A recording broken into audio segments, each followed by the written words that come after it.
Sex enhancer है, libido को boost करेगा, आपकी जो इरेक्शन पावर है उसको बूस्ट करेगा, आपको एंजाइटी से निकालेगा। ठीक है, अगर आप 1 से 2 कप कॉफ़ी के लेते हैं। इसका तरीकाकार क्या है?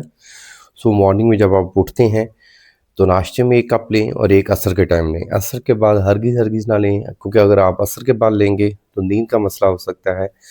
अब अगर आप 1 से 2 कप कॉफ़ी के ले रहे हैं तो ब्लड का फ्लो बेटर होगा अज़्व ख़ास की तरफ, स्टेमिना इंक्रीज़ होगा, आपकी एंजाइटी की जो सिचुएशन है उससे आप निकलेंगे। आपकी वो जो कैफ़ीन इसमें होता है, कैफ़ीन की वजह से आपके मसल को ये रिलैक्स करेगा, जिसकी वजह से आपकी लिबिडो पावर इंक्रीज़ होगी।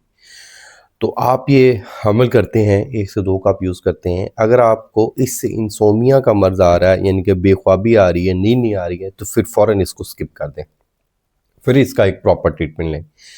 आप एक प्रॉपर ट्रीटमेंट चाहते हैं, अपनी रिपोर्ट्स और हिस्ट्री के हमरा हमारे व्हाट्सएप पे ज़रूर तशरीफ़ लाएँ या हमारे क्लिनिक को ज़रूर विज़िट करें। अल्लाह आपका हामी नासिर हो। शुक्रिया, जज़ाकल्लाह। अल्लाह हाफ़िज़।